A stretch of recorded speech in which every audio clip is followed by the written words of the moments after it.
Ladies and gentlemen, welcome back to the 2025 Chess World Cup. This is the first day of the grand finale. We've got a matchup to crown the World Cup winner and receive the first place prize of quite a bit of money.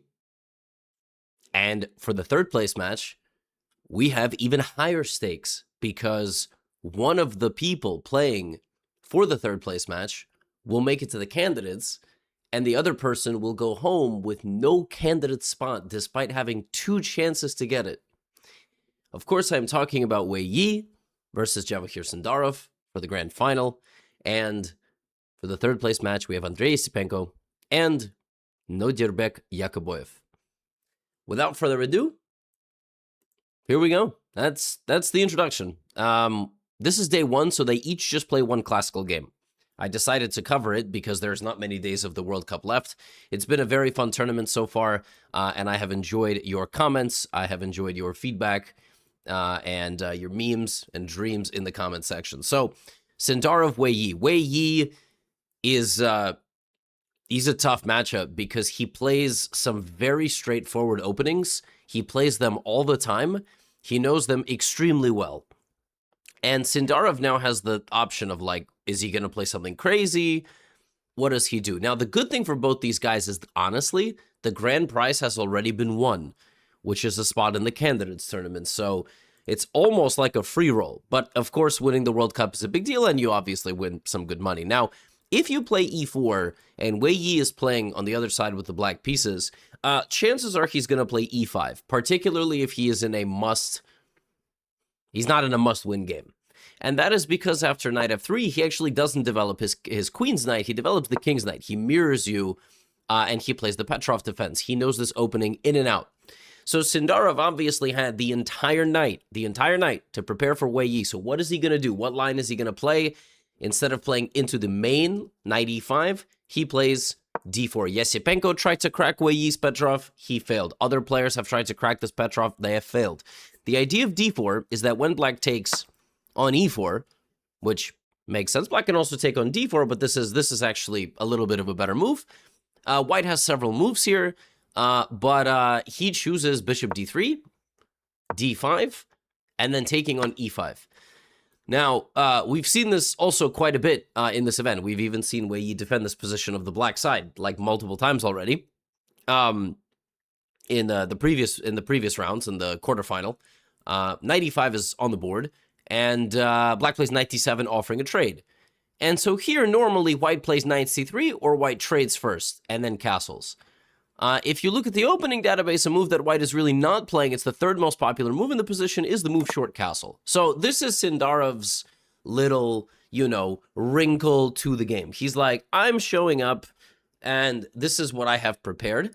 Now, the line goes knight takes, pawn takes, and black can now put the knight on c5, which is not something that he was able to do previously. It's also the best move, and Wei Yi plays it without really thinking much at all. Remember, they start the game with 1:30 on the clock. And now, in this position, again, you check the opening database, the most common moves are bishop e3, bishop back to e2, getting the bishop out of the way, knight c3, or this move Sindarov plays, which he's actually played before, which is the move f4. So just, immediately joining the pawns together, obviously just very much its own move. This move has been played many, many times by many good players. And obviously Wei Yi, justifies the plan of putting the knight there in the first place. He grabs the bishop. We have queen d3, and we have the move g6. g6 simultaneously allows the bishop to go to the f5 square and prevents white from ever advancing the pawns. Sindarov develops the bishop. And now Wei Yi has a choice. He can play several moves, but he plays this one. And at this point, it's becoming extremely clear and very unfortunate that Wei Yi knows exactly everything about this position. Everything. Like, he is not thinking even in this sideline. So first of all, the sideline was castles, right? That was not the most popular move. And then in this position, Sindarov plays the fourth most popular move in the position, which is f4. And Wei Yi's just like, yep, I know everything. I know literally everything. And then Sindarov, in a shocking turn of events, was rattled by the opening preparation and blundered a fork. No, that's actually all normal because the knight goes to e4 and you threaten knight f6 check. Black doesn't have a particularly difficult job of stopping this. And if you're wondering, like, why is this losing? Because if I take knight f6, king e7, it's actually not losing. It's just dangerous. That's literally it. You know, you play rook d1 and the king is just in the middle. But actually, it's not lost for black by a miracle. Doesn't matter. Wei Yi goes bishop e7. He stops that completely. White backs the bishop up. Black develops like this, queen e2. And now, this is all opening preparation. So just bear in mind, like, Sindarov had the whole night to prepare this, right? Short castle by black, and now this aggressive move is coming, g4. Look at this move. Look at this move. This is aggressive business. Now, if you take and I get my queen into the middle, you know, in this position, what is giving black a, you know, equality is the bishop pair. It's the fact that, you know, he's the only one on the board with the light squared bishop. The bishop is very strong. It can come to these diagonals. White is obviously taking some risks. But if you trade the bishop, white is just better here. Why is white better? White has more space and a more active queen with a very clear target. These pawns are actually a little liable. You know, you can go after them with rook d1 and c3, and there is a distant future where these pawns could be used to attack. But if the bishop goes back, you don't have anything. And now, this is the justification of everything Sindarov did. So keep in mind, this is the World Cup, final game, first game. You show up to the board, 16 moves of prep. In the beginning of the game, you have 1:30 on the clock. You have not even thought. You've prepared all of this. If you check the opening database, there are no games here. None. So, like, nobody has ever made it here before, except Sindarov and Wei Yi. So what does Wei Yi do in this position? What does he do? He plays the best move without even thinking. He just sacrifices a pawn completely. He just gives away the pawn. Why? Well, the lines are like, the idea is to open up the king and make white's king a little bit uneasy. And white can't take with the queen because the queen has to stay guarding this pawn. So white has to go here. How utterly crazy is it? Sindarov prepared something in this opening, which he knew Wei Yi was going to play. There are oodles, a plethora of variations to study. This is already a sideline. This is a sideline. And now you're in territory that has never been reached by humans before. And Wei Yi has still analyzed it. Man, this is chess at 2750 level. Like, these guys are having these silent debates at the chessboard, and they are all in on it. Like, they have all analyzed so many of these positions already because computers have just made everything like that possible. And now, despite white being a pawn up, now comes the chef's kiss. Do you know what the best move in this position for black is? Well, I'll tell you, f5. Because white now either surrenders the light squares completely or goes here, and after bishop f6 and rook e1, the bishop activates on that square, the same square that the pawn was on. So the pawn moved forward, and bishop b5, and black is just equalized. Black's just equalized the game. Bishop b5, and black is just chilling. Queen f3, takes, and ultimately, it's actually Wei Yi here, who, there was a moment, the computer was showing like -1. Yeah, like, Wei Yi here could have taken this pawn, not taken back the knight, taken on g4, and apparently this endgame is better for black because black has 4 pawns, and normally a rook is worse than a bishop and a knight, but when you have 2 extra pawns, and those pawns could become pass pawns, you actually have winning chances here, which is pretty mind-blowing. But, I mean, Wei Yi, you play the Petrov because, you know, when you're ready, the game is over. And there was some tactics here. You know, he didn't take back the rook. He gave a discover check. And now this is just a guarantee that the rooks come off the board. And this is a draw. This is a draw because the pawns are on opposite color. The bishops are on opposite colors. And even though black is a pawn up, you are never going to queen. You're never going to queen. There are some very vague chances here, but the king has to move and then you lose this pawn. These pawns, you know, it's all frozen. So this was crazy. This shows the depth of Wei Yi's opening preparation. And if he shows up to the candidates, he's going to be a real problem when he plays black because he just doesn't lose. I mean, it's like impossible to beat the guy. I think... Oh, I'm not on the events page, but tomorrow I will check if he's like lost the game with black in this tournament, you'll remember better than me because you are in the comment section and you can go check it and then you can go review it. Now, this matchup is really the more exciting one. I mean, I got to be honest, there are massive stakes here. Who doesn't love a good old-fashioned matchup where somebody's dreams are going to be realized and somebody's are not?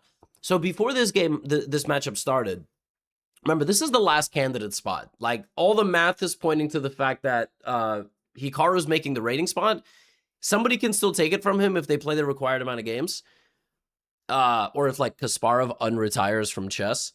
And Prague, all things considered, is going to win the circuit. There are, like, meaning the, the calendar-long events that you have to perform well in and you get points.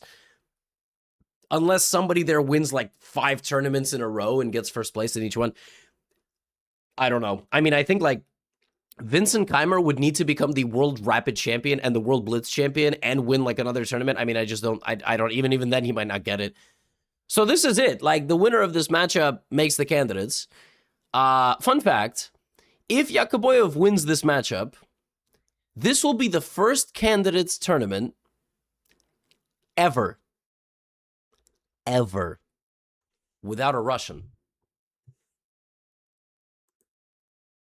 That is mind-blowing. Yesipenko yesterday suffered, I mean, just heart taken out of your soul. Like, just, I mean, at the hands of Wei Yi, blundering the rook. And so now he has to bounce back, right? E4, and I would have expected a Wei Yi approach. I mean, I really would have expected, like, E4, E5. Yakuboyev plays the Sicilian. This is the opposite of what I would have expected. And I have a feeling it was to try to surprise Yesipenko, right? Just the same way Sindarov tried to surprise Wei Yi. But when you surprise with black, I don't know if Yakuboyev has played this opening all that much. I don't know his opening repertoire. But he plays a Sicilian, and maybe he was looking for a Rossalimo or something, but then he plays what's called the 4 Knights Sicilian. Now, this is a very, very tricky Sicilian. I have a course on it. My course is, up to about 2,000. Generally, that's where my courses are for. They're for the 99% of players. There is the 1% of players that need to learn from grandmasters, all the deep theory. But I am a man of the people in chess, and so my 4 Knights Sicilian course is very easy. You prepare d5, you prepare bishop b4. The most common move in this position at amateur level is bishop e3, bishop b4, f3, and d5, and black is already better. Like, this is actually the most common thing that happens below the level of 2,000, which is why I think that 4 Knights is great. At GM level, they take the knight, then they attack your knight, and you have caused, a bunch of Swiss cheese in your position. Knight d5, and now knight e4. Now white has 2 ideas, to attack the knight and to defend the center. So f4 and c4, those are white's 2 critical ideas. And here the most common move is queen c7. White usually defends. Then the queen goes to b6 to try to target these squares. c4, and there's a line bishop b4, king e2, and then there's a line bishop a6 pinning the pawn, and king f3. I'm not even exaggerating, this is a real thing. I know this looks utterly ridiculous, but it's actually better for white. Because black now, has to play f5, pawn takes, knight takes, like, very, very complicated. So instead of this, Yakuboyev actually plays my recommendation. So this is my 4 Knights Sicilian, bishop b7. I don't think he learned it from me. But the point is that you don't force f4. You don't force this move. And so now play generally continues bishop e2. This is the most common move. c5, activating the bishop. Castles. Queen c7, and now white just goes here anyway. It looks like you can't, but you can, because this pawn is uncapturable, as the move c4 would be winning the knight or the queen. So instead of playing that, bishop e2, castle, knight d6, well, Yesipenko does what Wei Yi did, or what Sindarov did. He counter-surprises his opponent with the move bishop to d3. This is not normal. This is not the usual move. In fact, it blocks the queen protecting d6 in the long run. So now the play has to change up, right? That just ultimately becomes the idea. So now Yakuboyev plays queen c7 after spending 15 minutes. That's already a bad sign. It's already a bad sign. It's move 9. And you are playing an ultra sharp Sicilian. So now we have f4, clearly the idea. And the reason why putting the bishop here is like not as accurate as putting the bishop on e2 is because black will just go attack it. He's just going to try to get rid of it, which is all part of the plan. Yesipenko plays bishop back to e2, and now the idea is to reposition the bishop behind the pawns, targeting that bishop, and also supporting this. So this was the little idea. This is the little wrinkle. And black has to be very accurate here. Very accurate. You have to remember the moves. First of all, c5 is not hard, right? You activate the bishop. That's always the idea. Now bishop f3. Now you have to find the best move. White is going to play c3, kicking out the knight again. White is probably going to castle, right? And then white is just going to have a bind. You know, like white is going to control where your knight is going to go. White is going to control the key d6 square. Black is not going to be able to go here. And after castle, c3, bishop e3, and just putting something on the d file, white just has an overwhelming positional advantage. Let me show you a worst case scenario. Bishop e7, castle, castle, right? c3, knight, well, knight d5 maybe not even so necessary, but let's just do it anyway. c4, the knight, you know, goes back to b6. Then you play b3. You know, then black tries to play something like rook d8 and tries to get played quickly. If you're not careful, like, you know, you're going to have to move this at some point. And if you don't, like, if you just, you know, do nothing, this will happen and you will suffocate. Like, you don't have a move here. So black needs to play very dynamic. Black needs to get the pawn going, maybe get rid of the knight. Well, he thinks for a while and he definitely doesn't play the right move. There's another move here, pawn to c4, which is kind of a cool move. And the idea is you don't let white ever play c4. So c3, you have knight d3. And if a3, the knight goes here, and there's no c4. So when you put the knight on b4 for black, the idea was you could also go c4 and stop white from going c4. Instead of that, Yakoboyev plays bishop d5, and that move was played, but it is a sign of overthinking. And also, I think, inexperience with the position. The point is that now the knight can go back to c6 and not block the bishop. That's what he wants. So when, you know, when c3 is going to happen, he's going to put the knight here and the bishop will stay here and not be blocked. Problem is, that's not the right plan. It's just not the right plan. And so we have bishop e7. And Yesipenko's like, okay, c3, knight c6. Now white is just better, right? White is better if he plays knight to d6 immediately. But it's a very, very sharp Sicilian, so he actually doesn't do that. Instead, he goes bishop e3, which is not the best move, but it's a very natural move. And the pawn is controlling the knight. And the bishop is being controlled as well. So white is still doing very well. Black castles. And now, you know, white has multiple approaches. You can go queen e2, queen a4. He goes knight g3, simply trying to trade the bishop. Queen f3. And white is just extremely comfortable. Look at this position. The knight can't do anything. The bishop cannot do anything. The rook can go to b8. White will just protect this pawn. What black has to do is either play d6 or f6, or he will just simply lose the game. Like, I mean, or d5. Black has to make a break for it. Otherwise, he will have no play. None of his pieces can go anywhere. So he does. He plays d5. And now, rather than letting him have any space, Yesipenko takes en passant and leaves him with a huge weakness. And white is just very, very comfortable here and plays the move f5, immediately attacking the position. Knight e4 might have been a little stronger because now Yakoboyev can actually take this knight, and white goes for an endgame. I'm not sure I actually love this so much. Ultimately, despite some of the opening mishaps and how dangerous it all looked, Yakoboyev is out. I mean, he didn't have a particularly nice position here. And if Yesipenko went knight d6, bishop takes, pawn takes, something like bishop f3, rook f3, queen b6, like, he would have had a totally dominant position and then just went completely for the kill with f5. This is the way a machine would play this position, and it's crushing. It really is just crushing because you will achieve something like this, and this is just not normal. The position is not supposed to look like this, right? Okay, you can give a check, king h1, but like, someone's getting mated soon. Really? I mean, this just looks miserable. The way it actually ends up in the game is we just have an endgame.